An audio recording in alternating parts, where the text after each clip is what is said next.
Well, this is Baruch Fleischman here at the Tikkun Elevator Kollel, and this is Jewish Astrology and Cosmic Science. Now, in this is a tremendous amount of Torah and Kabbalah, all mixed together. So to understand the concept of the circle within a circle, within circles, within circles, within circles, is the concept of the world in which we actually find ourselves. What does that mean? The rabbis say that this is the world of wheels. Take a look. We're on a world, a ball. So once again, circular. That is rolling in space, it's going, I don't know. It's really moving, I'm not sure, because everything is moving in tandem. But this ball is turning at about approximately the rate of 1,000 miles an hour. And it never stops. The same way that the moon is also moving around the earth in the same direction but at a different speed. And it's also going in a circular pattern. Because the earth is a circle, so anything that moves around it can be a circular also. Then you start looking at the constellations. Every 2 hours the sun moves through different planetary combinations, which are constellations. And this is all happening and we're not aware of it. I mean, we have to make a living and we have to raise our children and we have to do what we have to do. It's not easy to take time back and start thinking about this. Now, he came to this piece. Let me see if I have that. Here it is. Let me see if this will help. Where are we? Let me just get this down so we can see it a little bit. So this is what he called, let me see where it goes. It's really, I don't know how I got this.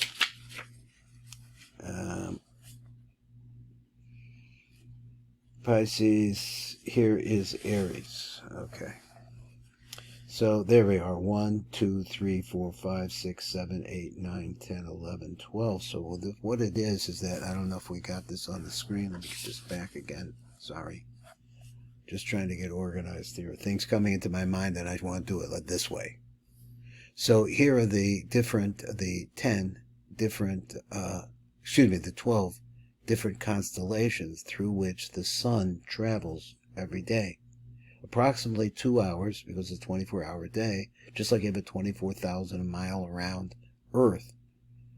So every day, in the 24 hours, every 2 hours, the sun travels into a different constellation. And as a result of that, there are going to be different energies, because all of this, you have to understand that the fact that the moon is whirling around, nobody thinks about this.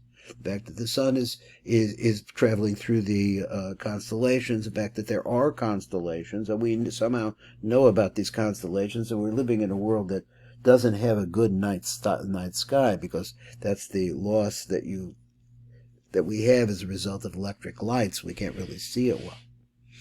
Well, he says like this 12 actually is a permutation of God's name. And he did some other places. Let me see if I can stop this for a second and get it back, because I'm kind of winging it here a little bit, just as an introduction to getting into this once again. Just hold on for a second, I'll find it. Okay, this is about the best I can do with this drawing, is trying to summarize, to give us into the next phase of what we're going to be learning.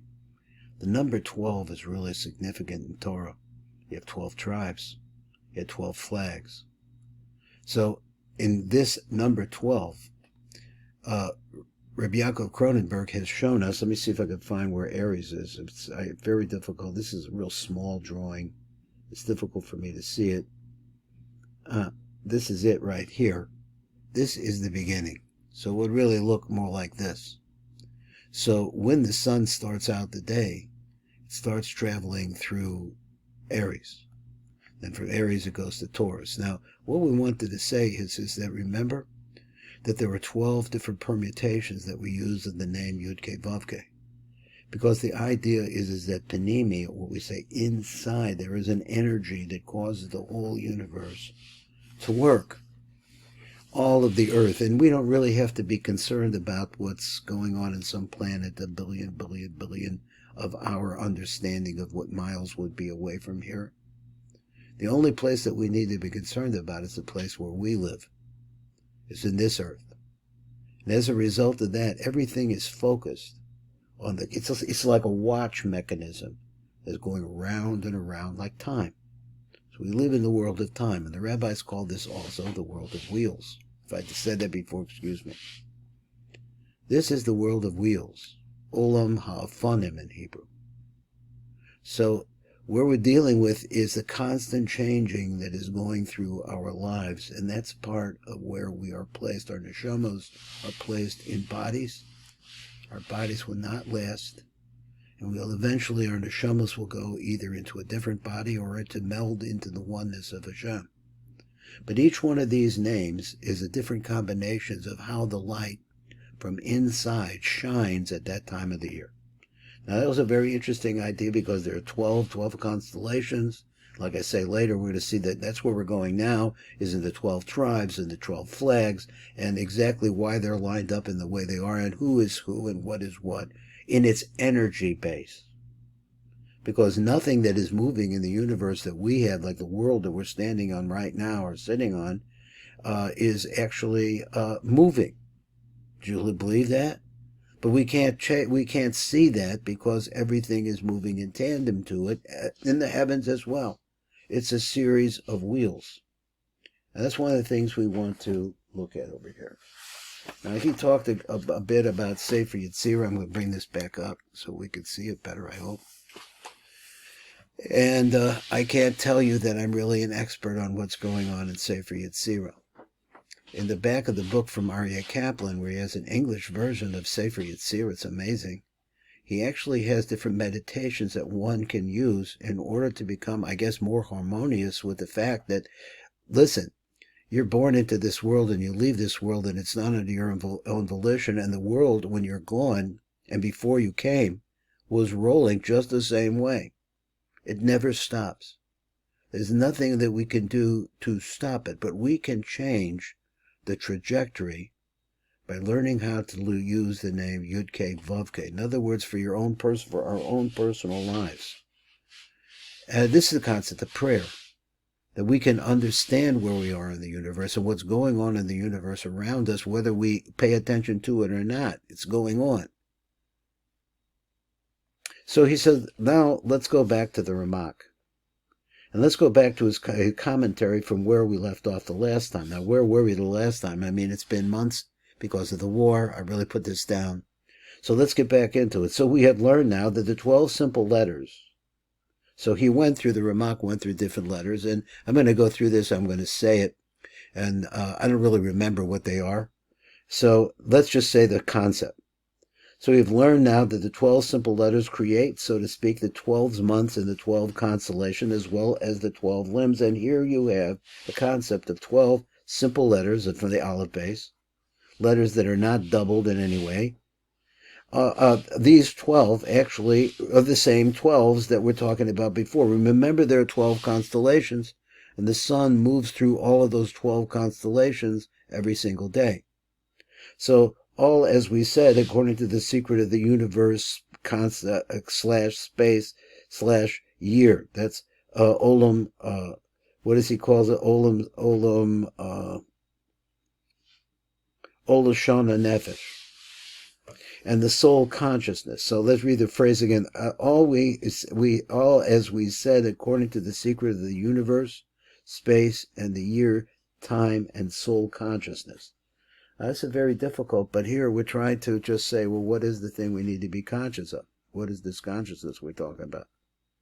So this consciousness that we're talking about is the realization of where you really are in the universe, where it's good to know the truth. The truth is that you're on a ball that's moving. It was moving before you got here. We have some history of humanity. It goes back about, 5,600 years or so. And we have an idea that's been constantly going on. And you're just a blip in time, and then it moves on again. And they are constantly moving. And they all hint to very deep things. Now, there's no question what he is, Olam Shaman Nefesh, universe, space, and the year. What those things mean is a whole other subject. He didn't get into it anymore, but I don't know how deep it could run. So, and now we want to say that people who were experts in the laws of nature state that the 12 signs in the zodiac, the way they are arranged with Aries first, followed by Taurus, Gemini, Cancer, this is misspelling in the book here, Leo, Virgo, and Libra. Scorpio, Sagittarius, Capricorn, Aquarius, and Pisces. Now, these are the names of the constellations through which the sun moves, are themselves divided according to their actions, and each one is connected to its flag according to its signs and deeds. Now, that's a quote from the Ramak. Now, exactly what he's talking about at this point, that's what we're going to have to learn. He says, the rock is going to teach you, now let me get it over here where we can see it, how it works according to the flags of the tribes. But first, let me tell you that there are two places in the Torah where it talks about the 12 tribes. The book of Shemot, Exodus, that is he gives a site reference, where the tribes are listed according to the two wives and the two concubines of Yaakov/Jacob. First it lists Leah's 6 sons, and then it lists the sons of the other wives. Now, in another place, the book of the Midbar, he gives a site reference. He says, where God commands that the order of the 12 tribes take on a different order and content. So first we had the wives. According to he says they were listed according to the two wives and the two concubines of Jacob. First is Leah's, and then it goes on from there. But then it changes in Bamidbar, where there's a different order. So in the book of Midbar, / we also call it Numbers. So listening it says, and God spoke to Moses and Aaron, saying, the children of Israel shall encamp each man by his banner. It's a flag, according to the flags of their fathers' households. At a distance, surrounding the tent of meeting shall they encamp. So here you have a concept of something going around in a circle. That is because it goes around the tent of meeting, which we call the Mishkan. It goes around that. And those who encamp at the front, that is, where is the front? So he says the front is to the east. So what's over there on the east side? Now, east in Kabbalah means Tiferes, but I'm not sure how he's going to use this. I'm just trying to learn it for myself. And those who encamp at the front to the east are the flag of the camp of Judah, according to their legions, and the leader of Judah is Nachshon, the son of Aminadav. So its legion and their account is 74,600. Now, there's a question. Why? What does this have to do with the price of tea in China, as my mother used to say? What does this have to do with us? They have these numbers. The sun, they're on the east side, and there's 74,000 of them. What he says, 74,600. So let's go on. Those encamping near him are the tribe of Yisachar, and the leader of the tribe of Yisachar is Netanel, the son of Zur. Its legion and their account is 45,400. The tribe of Zevulun, and the leader of the tribe of Zevulun is Eliav, the son of Chelon. Its legion and their count is 57,400. All those counted for the camp of Judah. We have a little invasion of ants. Sorry about that. Let me get this guy out of here. Okay. They shall be the first to journey, so all those counted for the camp of Judah are 186,400. According to their legions, which I guess, I'm not sure what legions mean, but it must mean their clans, they shall be the first to journey. But legions is like the lashon of an army. So that is the first camp of Yehuda, Yisachar, Zevulun, and they are in the east. Now he's going through these camps. Let's just read along and we'll see where he's going with this. The second encampment is Reuven, and his encampment is to the south. Now the south means chesed in Kabbalah. Don't know what this means. The banner of Reuben's tribe encampment shall be in the south with all their legions, and the leader of the tribe of Reuben is Elitzur, the son of Shadeir. Its legion in the account of 46,500. Those encamping near him are the tribe of Shimon, and its leader is Shlumiel, the son of Sarishadai. Its legion and its account is 59,300. And then the tribe of Gad, those whose leader is Eliasa the son of Ruel, with its legion and its account are 45,650. All those counted for the camp of Reuben are 151,450. According to their legion shall they be, second to journey. So as the encampment, he's really talking about the Jewish people. And in the center of the Jewish people, as we move through time and space, this is actually how we move. So they would be the second one to journey. So this is the side of Chesed. So first you had the side of Tiferes, that's east. Then you had the side of Tefesef, and now you have six different tribes counted. So this is the second encampment to journey, and this is the encampment of Reuven, Shimon, and Gad.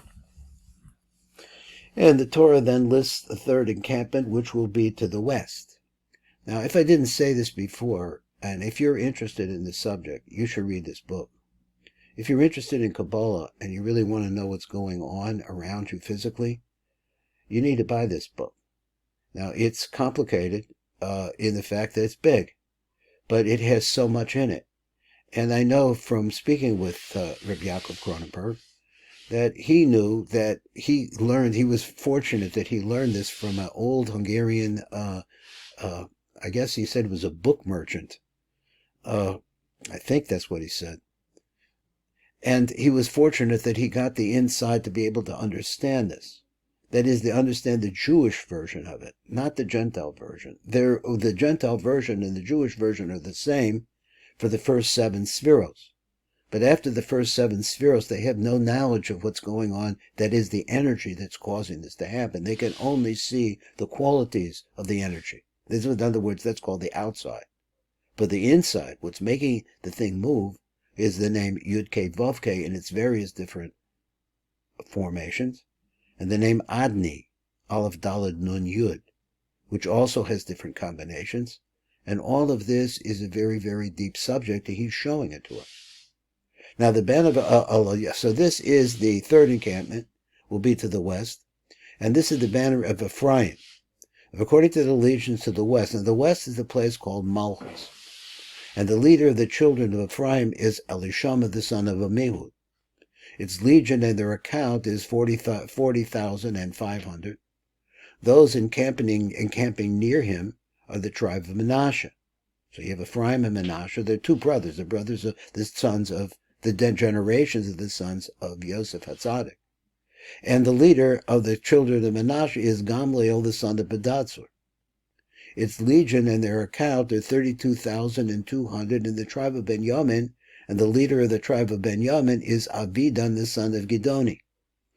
Its legion and their account is 35,400. Now, why it is that we need to know this is, I guess this means the nature of the root souls of the Jewish people is according to this whatever Reuven represents, and I think that I could get back that drawing and take another look at it, that it actually lists the names of the tribes. So the first tribe is going to be, that's not the one, that's the drawing on the other page. I'm not quite prepared, but I'll do the best I can.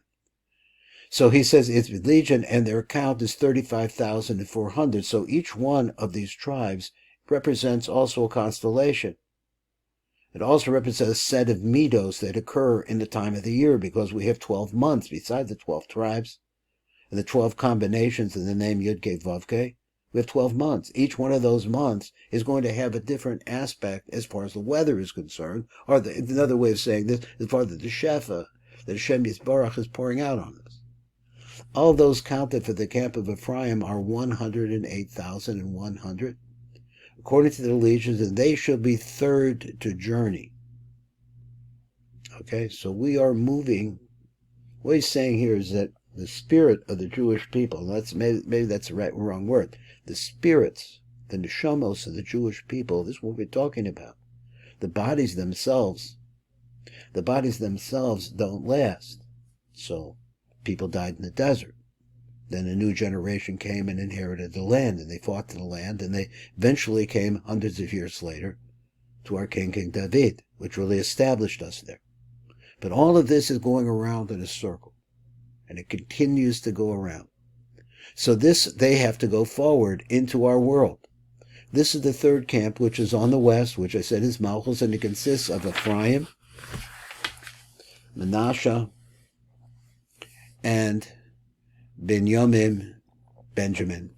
Although Ephraim and Manasseh are the two children of Joseph, they are included in the 12 divisions in place of Joseph. So Joseph became 2. Even though they are the grandchildren of Jacob and not the children of Jacob, but God appoints them as part of the 12 tribes. So this concept of the 12 has to do with them as well.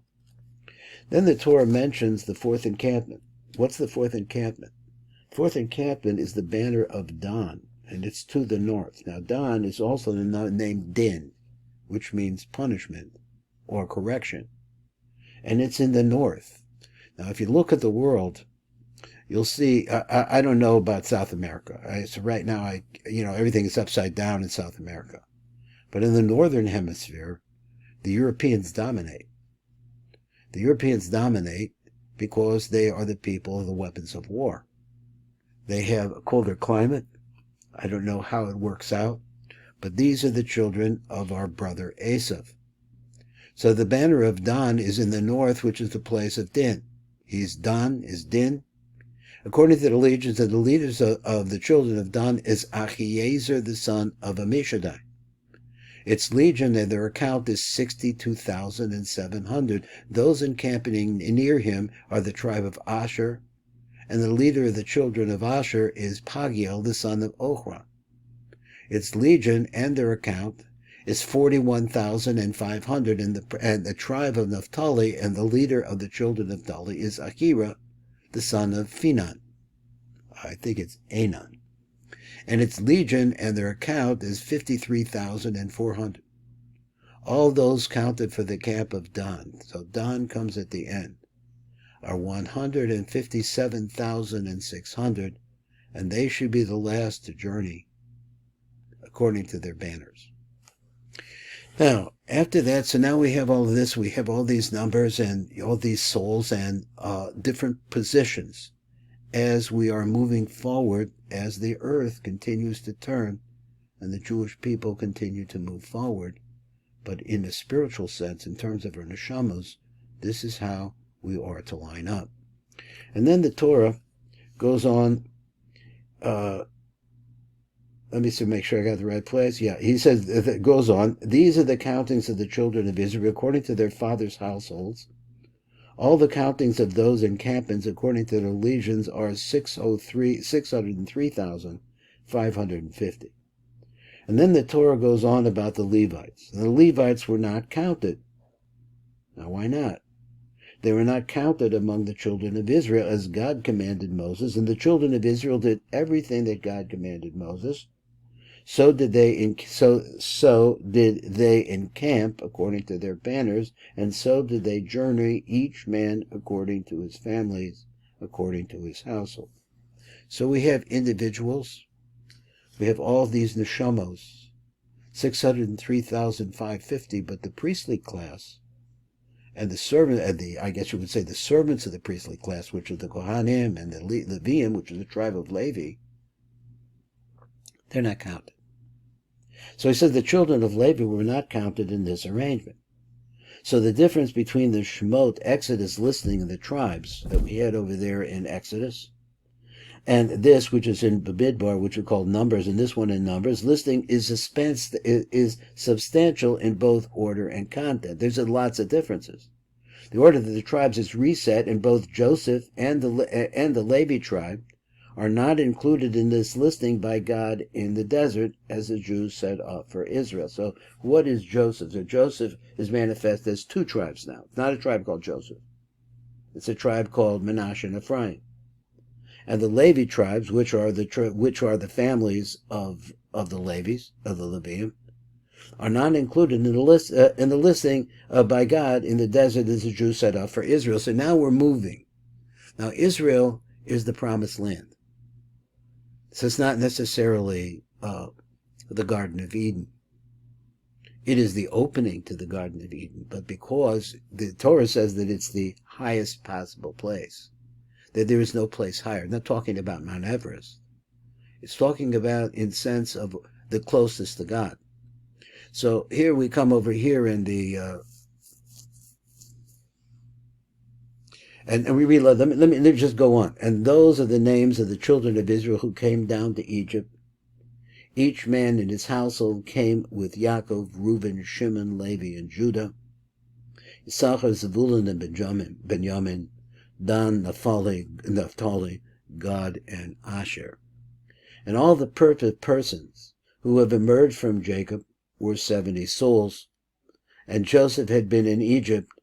Joseph is mentioned last because he's already was in Egypt when the other tribes came down. So Joseph is mentioned, but his sons Manasseh and Ephraim are not, and so we see them that they've turned up in the book of Numbers. We also see that the tribe of Levi is mentioned as the third tribe. So we have different orders of what we have in different places of the Torah when the Jewish people are counted. Now it says, now the Ramak is going to explain the 12 zodiac signs according to the elements. This is the arrangements of the flags of the camps. The flag of the camp of Aries is fire. With them are Leo and Sagittarius. And these are the 3 signs which are connected with fire. So there we have, let's look at it again. The flag of the camp of Aries is fire. So Aries is fire. And with them are Leo and Sagittarius, that these are 2 separate constellations. And at the time of the year in which we see them in terms of the sun sign, as the sun is moving through the constellations, is going to have different aspects of fire. And these are the 3 signs which are connected with fire. And the second camp is Taurus. The second camp is the camp of Taurus, which is earth, and with them are Virgo and Capricorn. These are the earth signs. They are the 3 signs connected with earth. The next camp is that of Geminis, which is air, and with them are Libra and Aquarius. They are the 3 signs of the element of air. The fourth camp is that of Cancer, which is water, with them is Scorpio and Pisces. These are all the water signs. These are the 3 signs connected with water. The water signs are the deepest signs, which are the hardest to understand, because water represents the emotions, which are often hard to understand. And this arrangement, according to the way we have explained the 12 signs that were created from the 12 sides of the rectangle and the 12 simple letters, different places, different combinations of the name of Yud-Kei Vav-Kei, all of this is a part of the secret. This is Baruch Fleischman. It's been a longer shir, but I want to get into this. This is the Tikkun Elevator Kollel.